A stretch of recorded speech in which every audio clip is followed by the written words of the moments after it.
Hello everyone, this is Gupta and you are watching me and your channel. आज मैं आप सबको मैथमेटिक्स के 3.3 एक्सरसाइज में दो चर वाले रैखिक समीकरण युग्म को प्रतिस्थापन विधि से हल करने के लिए बताऊंगा। तो ये प्रतिस्थापन विधि इसके पहले पढ़ चुके हैं, बीजगणितीय विधि और ग्राफी विधि। तो बीजगणितीय विधि के अंतर्गत आते हैं प्रतिस्थापन विधि, विलोपन विधि और वज्र गुणन विधि। तो इस तीन विधि में से सबसे पहले आज प्रतिस्थापन विधि में हल करेंगे 3.3 एक्सरसाइज को, और नेक्स्ट एक्सरसाइज में वज्र गुणन विधि और विलोपन विधि, जिसको लुप्तीकरण विधि भी कहते हैं, एलिमिनेशन मेथड, उसका प्रयोग करेंगे। तो ये एक्सरसाइज 3.3 जो क्लास 10 के एनसीईआरटी के बुक है उससे लिए रहे क्वेश्चन को। क्वेश्चन और फर्स्ट दिया गया है, निम्नलिखित में से रैखिक समीकरण युग्म को प्रतिस्थापन विधि से हल करें। और क्वेश्चन और फर्स्ट दिया गया है x प्लस, नंबर 1 का फर्स्ट क्वेश्चन है x plus y equal to 14, और नेक्स्ट क्वेश्चन दिया है equation x minus y equal to 4।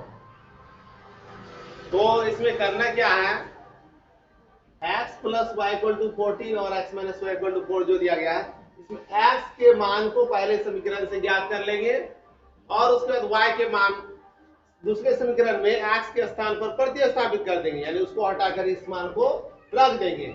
और रखने के बाद जो y का मान ज्ञात हो जाएगा, फिर y के मान को पुनः समीकरण 1 में रखने पर x का मान ज्ञात हो जाएगा। या दूसरा तकनीक और बताते हैं, यदि y के मान को हम निकालते हैं, x के मान के y के मान को निकालते हैं और y के मान को यहाँ रखते हैं, तो पहले समीकरण दूसरे समीकरण में मान रखने पर x का मान ज्ञात हो जाएगा। यानी कहने का तात्पर्य यह है, इस समीकरण में या तो पहले ये जो फर्स्ट इक्वेशन है और ये सेकेंड, फर्स्ट में x या y के मान को निकालकर x का मान निकाल के भी रख सकते हैं या y के मान को भी निकाल के रख सकते हैं।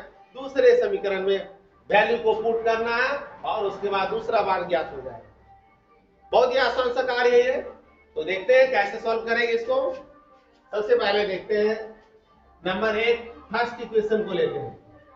तो पहला समीकरण क्या दिया, समीकरण 1 से जरूरी नहीं है इसके अचर पद को क्रॉस करने की। x plus y equal to 14 ये क्वेश्चन है। तो इसमें नेक्स्ट पॉइंट करेंगे, x का मान ज्ञात करना। x equal to plus y इधर माइनस वाई हो जाएगा, 14 माइनस वाई हो गया। ये हो गया इक्वेशन थर्ड मान लेते हैं, ठीक है। y के फॉर्म में x का मान।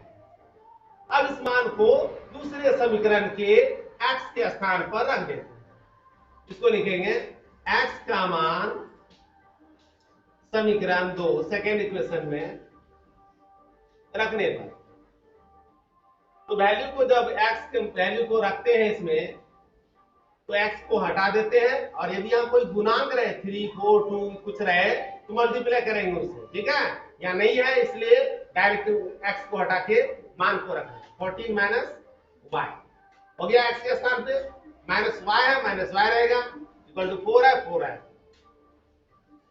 जस्ट करते हैं माइनस वाई तो प्लस हो जाएगा, तो माइनस 1 1 हो गया, 2 माइनस 2 वाई प्लस 14 जो इधर क्रॉस करेंगे तो माइनस 14 हो जाएगा, 4 माइनस 14। तो 4 में से 14 घटाते हैं तो माइनस 10 आता है, और माइनस 2 वाई इधर है, दोनों तरफ के माइनस के कैंसिल कर देते हैं। तो 2 से इधर से भी यहां से भी घटा सकते हैं। तो ऐसे करेंगे y equal to 10 by 2 equal to 5। इस तरह से y का मान ज्ञात हो गया। अब इस y के मान को समीकरण फर्स्ट में भी रख के ज्ञात कर सकते हैं, सेकेंड में भी रख के ज्ञात कर सकते हैं, नहीं तो हम तो बोलेंगे थर्ड में रखना बेहतर होगा। क्यों? क्योंकि यहाँ x इक्वल टू क्लियर दिया हुआ है, इसलिए इक्वेशन थर्ड में रखेंगे। समीकरण 3 से लिखना है, जरूरी नहीं उतना एक्सप्लेन करने की। समीकरण y का मान पुनः समीकरण 3 में रखने पर ऐसा नहीं, समीकरण 3 से।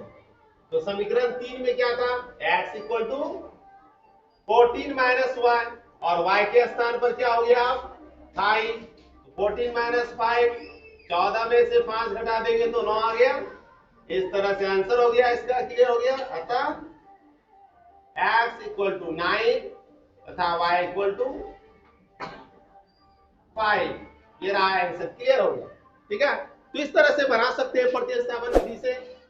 क्या किए इसमें, इक्वेशन फर्स्ट से पहले x का मान को ज्ञात किए, उस x के मान को इक्वेशन सेकेंड में रख दिए x के स्थान पर, ये रहा समीकरण। और नेक्स्ट स्टेप इसको हल कर लिए, y का मान ज्ञात कर लिए, y का मान को पुनः इक्वेशन थर्ड में रख लिए और आंसर क्लियर हो गया। तो ये बिल्कुल आसान सा कार्य है, इसको सॉल्व कर सकते हैं। नेक्स्ट क्वेश्चन को देखते हैं। क्वेश्चन नंबर सेकेंड है s माइनस टी, जो ये फर्स्ट एक सेकेंड क्वेश्चन है। s के रूप में दिया है, x y की जगह s और t लिखे, s minus t equal to 3। और फिर नेक्स्ट दिया है, फर्स्ट इक्वेशन हो गया, सेकंड इक्वेशन के लिए दिया है s by 3 plus t by 2 equal to 6। अब जानते हैं इसमें क्या करना है।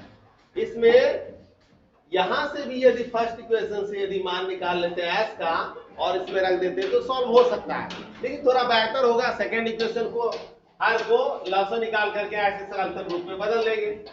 3 और 2 का एलसीएम क्या होगा, 6 प्लस हो गया 6, 3 दूना 6, 2s हो गया इधर, प्लस 2 से 6 को डिवाइड करेंगे 3t हो गया इक्वल टू 6। 6 से भाग हो रहा है इधर, आके गुना हो जाएगा, 2s plus 3t equal to 36। Equation second बिल्कुल साफ हो गया, एकदम सरलतम पदों में डाल दिए इसको। अब मान को रख देंगे पहला समीकरण से निकाल के। पहला समीकरण क्या देखते हैं, इक्वेशन फर्स्ट से। तो पहला समीकरण से क्या लेते हैं, ये फर्स्ट इक्वेशन को लिखेंगे अब यहाँ पर s minus t equal to 3। तो s का मान को निकालना है तो माइनस टी इधर आ जाएंगे, प्लस टी हो जाएगा, 3 प्लस टी। जैसे ग्राफ खींचने के लिए सॉल्व कर रहे थे ठीक उसी तरह से निकाल रहे हैं इक्वेशन फर्स्ट से। ठीक है, अब उसके बाद करते क्या है, इस s के मान को इक्वेशन सेकेंड जो यहाँ है सरल रूप में इसमें रख देते हैं। और पहले बता चुके हैं यहाँ इसके बगल में जो भी अंक रहते हैं उससे मल्टीप्लाई करेंगे, गुना करेंगे। तो अब लिखते हैं s, यहाँ तो x था तो पहले समीकरण में x का मान लिखे थे, अब यहाँ s नाम दिया तो s का मान समीकरण 2 यानी सेकेंड में रखने। तो इक्वेशन सेकेंड में जब रखते हैं इस मान को तो क्या होता है, जरा उसको देख ले। सेकेंड इक्वेशन में मान रखने के लिए ये रहा इक्वेशन सेकेंड, 2s है, s के जगह मान रखते हैं 3 प्लस t इंटू और प्लस 3t दिया है इक्वल टू 36 हो गया। नेक्स्ट स्टेप करते हैं, 3 इंटू 2 हो गया 6 प्लस 3 2 इंटू टी 2t हो गया इधर plus 3t equal to 36। Cross कर लेंगे इधर प्लस कर लेंगे, 3 प्लस 2 5t हो गया, 6 को उधर लेके माइनस कर लेंगे तो 36 माइनस 6 हो गया। therefore t इक्वल टू क्या हो जाएगा, माइनस करते हैं तो आता है 30 बाय 5, 5 के 30 होता है 6। इस तरह से t का मान आता है। ठीक है, अब इस t के मान को समीकरण 3 में रख लेते हैं, अर्थात इस तरह से लिखते हैं समीकरण 3 से। ये रहा समीकरण 3। ठीक है, तो समीकरण 3 से लिखते हैं अब क्या मान है, समीकरण 3 रहा ये s equal to 3 plus t और t के स्थान पर क्या है 6, तो कर देते हैं 6 प्लस 3 हो गया 9। आंसर क्लियर हो गया, दोनों s और t दोनों के मान अतः करके लिख देंगे। अतः s इक्वल टू 9 तथा y इक्वल टू 6। क्लियर हो गया, तो इस तरह से बना सकते हैं second number.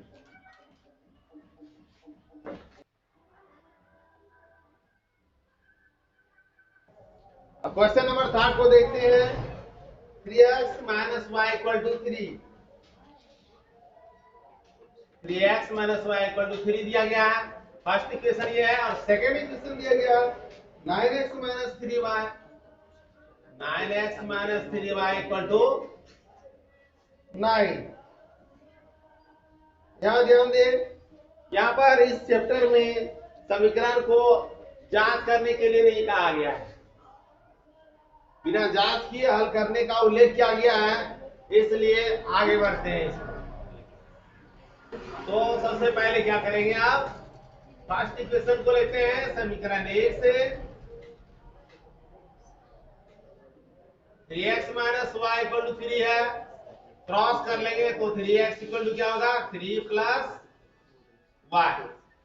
Therefore x equal to क्या हो जाएगा 3 plus y by 3। Next step चलेंगे, ये हुआ इक्वेशन था। x का मान समीकरण 2 दूसरे समीकरण में रखेंगे।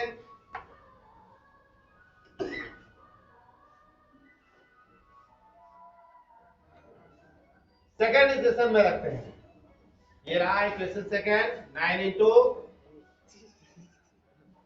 3 प्लस वाई बाय 3। एक्स को हटाते हैं, इस वैल्यू को रखते हैं माइनस 3y इक्वल टू 9। क्या एक कटा सकते हैं, 3 कम 3 3 दिया, अब 3 से मल्टीप्लाई कर लेंगे दोनों को, 3 दिया 9 प्लस हो गया 3y minus 3y equal to 9।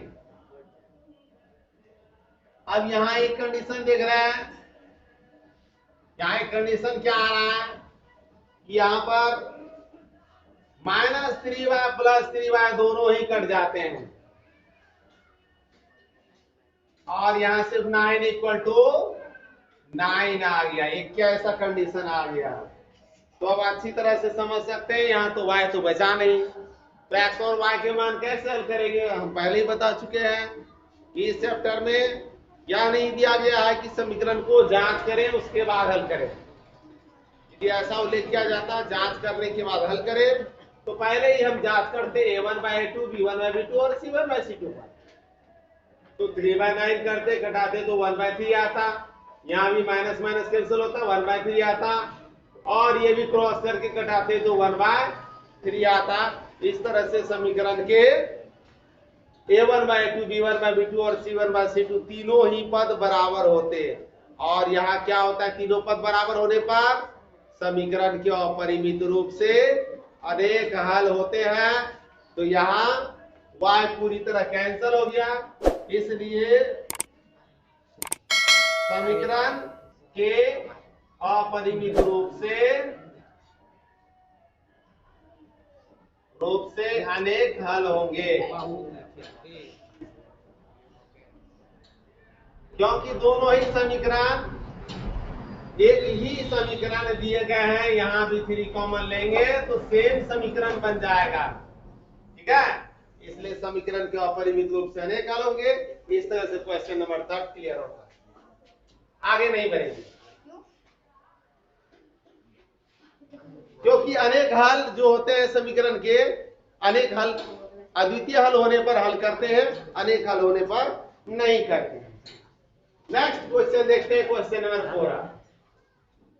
Question number 4 दिया है 0.2x plus 0.3y equal to 1.3, 0.4x plus 0.5y equal to 2.3। यहां ध्यान दे, पॉइंट में मान दिया गया, दशमलव का प्रयोग किया गया। इस सवाल को दशमलव रूप में ही बना सकते हैं या इसको सरलतम में बदल के भी बना सकते हैं। तो सबसे पहले हम इसको सरलतम रूप में परिवर्तित करके बनाएंगे, जो कि दशमलव में गुना भाग करना जिनको असुविधाजनक लगे उनके लिए है, और जो अच्छी तरह से मल्टीप्लाई कर सकते हैं, डिवाइड कर सकते हैं पॉइंट में, वो ऐसे ही सॉल्व कर सकते हैं। दोनों ही पैटर्न से बताएंगे।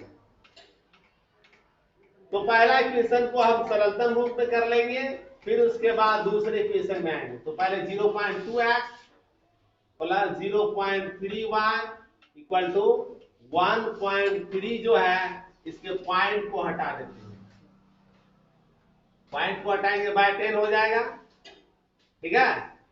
एलसीएम लेते हैं तो बाय 10 हो गया, तो 2x plus 3y equal to 1.3 bye 10, 10 10 हो गया कैंसिल, क्योंकि भाग हो रहा है इधर आके उधर होगा गुना, 10 10 कट गया तो पॉइंट इसके भी cancel, 2x plus 3y equal to 13, एकदम इक्वेशन फर्स्ट क्लियर हो गया, ठीक है। अब सेकंड की बारी है, सेकंड को ये ऐसे कर लेंगे 0.4x plus 0.5y plus equal to 2.3, point को हटाएंगे 1 1 आता है पॉइंट हटाने पर, और जितने अंक होते उतने शून्य आ जाते हैं, यहां भी हो गया इस तरह से 10, इधर भी हो गया 10, एलसीएम क्या हुआ 10, तो 4x plus 5y equal to 23 by 10, 10 10 cancel कर देंगे, बचता क्या है 4x plus 5y equal to 23। Next हल करते हैं इसका, आप नेक्स्ट स्टेप में क्या करेंगे, एक्स का मान ज्ञात करेंगे क्वेश्चन फर्स्ट से,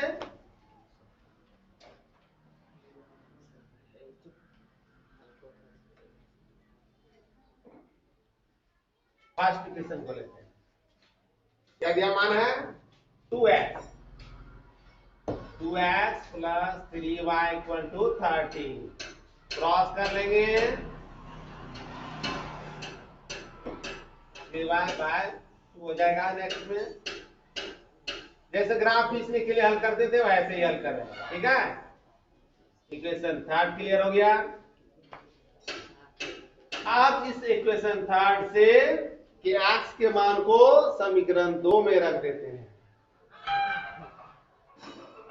तो इसको सॉल्व करते हैं, इधर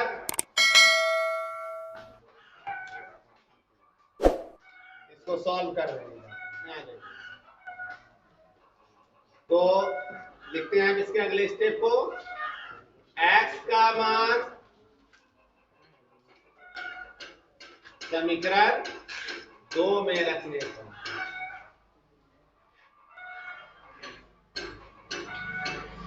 अब समीकरण 2 क्या है देखते हैं, तो समीकरण 2 यहां दिया गया मान है, यहां से 4 इंटू 13 माइनस 3y बाय 2 हो गया, और नेक्स्ट है प्लस 5y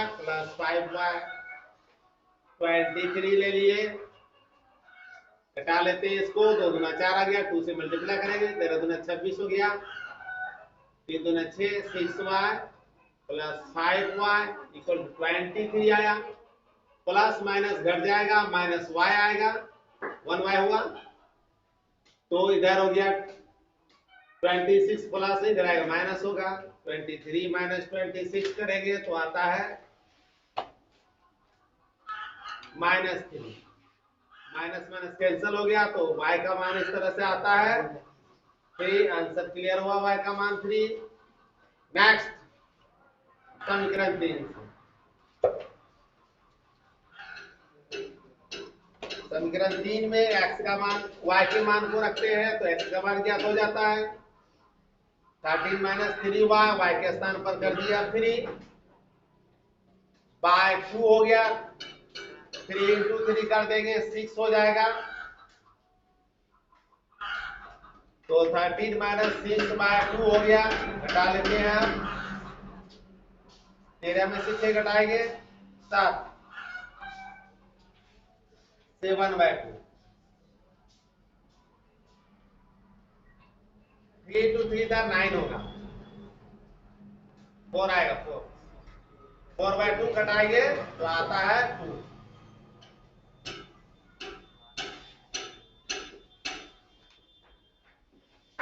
क्या देख ले 3 मान था दिया हुआ, ठीक है। y का भी मान आया 3 इंटू 3 किया 9 आया, 13 में से 9 माइनस किया 4 आया, 4 को 2 से डिवाइड किया 2 आया, अतः आंसर क्या हो गया x इक्वल टू 2 तथा y इक्वल टू 3। दोनों ही आंसर क्लियर हो गए।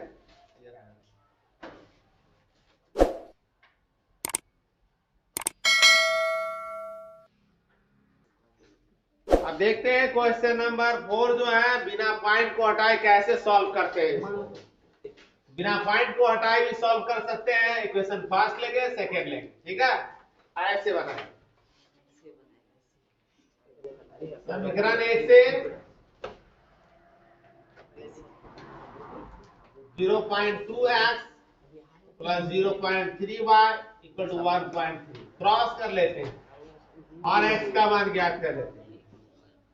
प्लस है माइनस हो जाएगा, इधर 1.3 माइनस 0.3y बाय 0.2, ठीक है। आगे बढ़ते हैं, इक्वेशन थर्ड हो गया।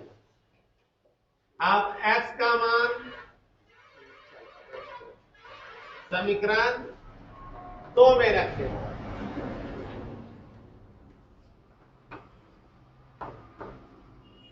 पॉइंट में ही ऐसे ही मान को रख देते हैं। इसमें देखते हैं 0.4 x था, x को हटाएंगे, उसके वैल्यू को रखेंगे 1.3 minus 0.3y by 0.2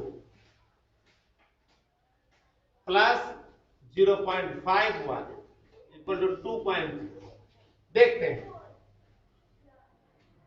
point same है, 1 डिजिट के बाद पॉइंट है, यहां भी 1 डिजिट के बाद है, ठीक है। इसलिए 2 दूना 4, 2 बार में कट गया, पॉइंट भी कैंसिल हो गया। अब 2 से मल्टीप्लाई कर लेंगे इन सबको, तो 13 दूना 26, 2.6 आ गया। और फिर 3 को मल्टीप्लाई कर लेंगे तो माइनस हो गया 0.6y plus 0.5y equal to 23। अब क्या करते हैं, प्लस माइनस है, माइनस करें तो 0.6 में 0.5 को प्लस करना है, माइनस और प्लस है, घट जाएगा, 6 में से 5 1 आएगा, माइनस 0.1y। इधर है 2.3 में माइनस करेंगे 2.6 को, माइनस 0.1y इक्वल टू क्या हो जाएगा 0.3, माइनस आएगा, माइनस माइनस कैंसिल हो गया, y इक्वल टू क्या होगा 0.3 बाय 0.1, पॉइंट पॉइंट कट गया तो आया 3। x के मान को समीकरण 3 में रखेंगे, लिखते हैं समीकरण 3।